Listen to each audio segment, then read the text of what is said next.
इस्लाम को कबूल करने वालों के लिए नहीं है। अगर आप में से कल कोई जायदाद वक्फ को देना चाहता है तो कलेक्टर साहब बोलेंगे तुम 5 साल से इस्लाम पे चल रहे नहीं चल रहे। अब ये और बात है कि कलेक्टर साहब को दीन इस्लाम के अहकामात के बारे में कुछ नहीं मालूम होगा। क्या कलेक्टर साहब ये तय करेंगे कि दाढ़ी मोदी के बराबर होनी चाहिए या ओवैसी के बराबर होनी चाहिए कि प्रैक्टिसिंग मुसलमान है? अच्छा, अगर कोई हमारी बेटी या हमारी बहन या हमारी कोई खातून देना चाह रही तो कौन डिसाइड करेगा? कौन जाकर देखेगा क्या वो पर्दा नशीन है या वो हिजाब पहनती है नहीं पहनती है? तुम कौन हो भाई? अच्छा, अगर किसी को पकड़कर पीट दिए, ये राक्षस हैं जो पकड़कर पीटते हैं और उससे कहेंगे कि तू JSR का नारा लगा दे, अगर वो लगा दिया तो वो प्रैक्टिसिंग है या नहीं? ये कानून क्यों बनाया गया? इसलिए कि हुकूमत तय करेगी कि आप इस्लाम पर है या नहीं। हुकूमत का क्या काम? ये तो आइन के इक्वालिटी के सेक्शन के खिलाफ है, आर्टिकल 14 के खिलाफ है, आर्टिकल 15 के खिलाफ है, आर्टिकल 25 के खिलाफ है, आर्टिकल 26 के खिलाफ है। एक मुसलमान किसी दूसरे धर्म को अपनी जायदाद दे सकता है मगर दूसरा धर्म का आदमी मुसलमान को नहीं दे सकता। और मुसलमान अगर 5 साल तक किसी को दे सकता है मगर 5 साल के बाद अगर मोदी जी बोलेंगे हाँ तुमने मेरी चाय पी मैं तुमको मुसलमान बोलता हूं तो जब दे सकते आप बताइए कैसा कानून है ये? सेक्शन 3D बना दिए। जितने आसार खदीमा के तहत मसाजिद हैं, दरगाहें हैं, खानखाएं हैं, इमाम बाड़े हैं, कानून ये कह रहा है कि वक्फ नहीं है वो, तो क्या आप छीन नहीं रहे? आप तो छीन रहे। ASI कब आया? ASI 110 साल पहले आया होगा। मस्जिद कब थी? दरगाह कब थी? खानकाह कब थी? इमाम बाड़े कब थे? 300 साल 200 साल से। सेक्शन आप लगा दिए कि उसको कागज दिखाना पड़ेगा, मिल्कियत का कागज दिखाना पड़ेगा। अगर कागज नहीं है तो आपको बोलना पड़ेगा कौन उसको बनाया था।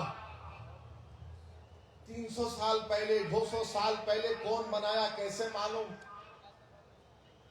मोदी जी अगर हमको इल्मे जफर आ जाता तो हम पूछ के बोलते रूहों से आप बनाए थे क्या? बोलो हमारे को। अब नहीं मालूम, उमरैन साहब को आता होगा इल्मे जफर, मैं तो गुनाहगार आदमी। कौन बोलेगा बताइए? आप हर चीज को छीनना चाहती।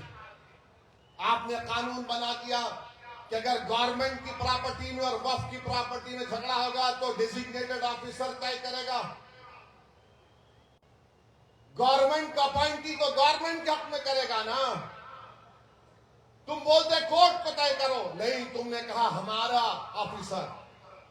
अब कौन सा ऐसा ऑफिसर होगा जिसकी सर्विस के 15-20 साल 5 साल रहेंगे हुकूमत के खिलाफ के ऑर्डर देगा? नहीं देगा। और ये भारत के आईन के खिलाफ है कि कोई अपने ही मुकदमे में जज नहीं हो सकता, जिसको अंग्रेजी में कहते हैं प्रिंसिपल्स ऑफ नेचुरल जस्टिस। और हमारे आईन का जो बेसिक स्ट्रक्चर है उसका हिस्सा है ये। मगर आपने हमसे जायदाद छीनने के लिए ऑफिसर को बना दिया। आपने क्या क्या मैं तो ये जो टीवी चैनल पर जाकर ये जो छिछोरे बैठते हैं, ये जो जोकर बैठते हैं, एक ट्रैवल एजेंट है उन्हें इमाम एसोसिएशन का जिम्मेदार, एक फुला है उन्हें बैठता, कभी कोई इनसे पूछता नहीं कि इसमें 44 अमेंडमेंट का एक सेक्शन बताओ जिससे वक्फ को फायदा होगा। कुछ नहीं मालूम, पूरे के पूरे थम्स अप है। एक हमारा प्रधान है जिसकी डिग्री नहीं है मगर इनके पास तो कागज भी नहीं है, कुछ नहीं है इनके पास, वो भी नहीं है, वो भी नहीं है। जिसको पढ़ना लिखना नहीं आता वो पढ़े लिखों से ज्यादा ज़हीन होता, उन्हें बोलता मेरी जमीन कागज पढ़ो।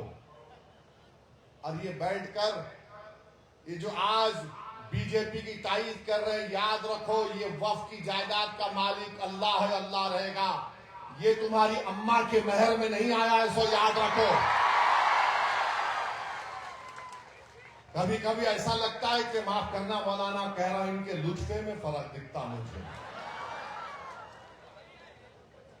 कहा क्या क्या बके जाते हैं। अरे छीन रहे हैं हमारी जायदाद को, मस्जिदों को छीन रहे हैं। अगर वो सेक्शन 3C सेक्शन 3D रहेगा तो फिर ज्ञानवापी की मस्जिद वक्त नहीं रहेगी। हम मुकदमा लड़ रहे हैं ज्ञानवापी का, मथुरा का मुकदमा लड़ रहे हैं, वो नहीं रहेगा, 3D वक्त ही नहीं रहेगा। इस तरह का कानून बना है मोदी और बीजेपी ने। और सब लोग बोल रहे हैं ऐसा हो जाएगा, पूरा हो जाएगा, ये हो जाएगा, वो काम हो जाएगा। आप बीजेपी के लीडरों से सुनो, नहीं नहीं अब तो बस गरीब मुसलमानों का कल्याण ही कल्याण है। हैदराबाद में, मेरे हैदराबाद के एक इलाका है फतेह दरवाजा कहती, वहां पर एक शख्स ने अखबार में इश्तिहार दिया, जिसके सर पे बाल नहीं है, गंजे नहीं है, फुला तारीख को आ जाओ, मैं दवा लगा तो बाल उग जाएंगे। 100 लोग चले गए वहां पे। अरे होगा भाई, सबको लगाया उन्हें। उसके बाद उनके सर पर लाल लाल निशान पड़ गए, उसके पीछे पड़ गए। तो क्या बोला? तो मोदी भी यही बोल रहे, मैं ऐसा लगाता हूं तो देखो कुछ होने वाला नहीं है। जायदाद छीनना चाह रहे, आपकी हमारी मस्जिद को छीनना चाह रहे हैं। ये हमारी बका का मसला है, याद रखो। अगर आज हम इस काले कानून के खिलाफ आईन के दायरे में रहकर पुरअमन तरीके से एहतजाज नहीं करेंगे तो फिर हम बहुत सी जायदादों को खो देंगे।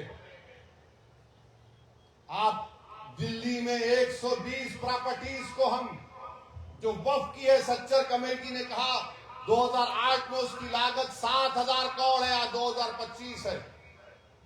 मोदी कहते नहीं है वो वक्फ की नहीं है, गवर्नमेंट की है। आप बताइए गवर्नमेंट का कब्रिस्तान हो सकता है क्या? क्या गवर्नमेंट की मस्जिद हो सकती है क्या? पार्लियामेंट के सामने की मस्जिद को मोदी कहते हैं वो मस्जिद मेरी है, हुकूमत की है। उस मस्जिद का इमाम कौन है जिसको दिल्ली वक्फ बोर्ड ने तकर्रुर किया, जो रामपुर के MP है। अगर यह कानून रहेगा तो कल पार्लियामेंट के सामने की मस्जिद पर नोटिस लग जाएगी, ये गवर्नमेंट प्रॉपर्टी है। मेरे अजीज दोस्तों और बुजुर्गों, मैं पूरी जिम्मेदारी के साथ आपसे कह रहा हूं, जज्बात में लाने के लिए नहीं कह रहा हूं, बल्कि आप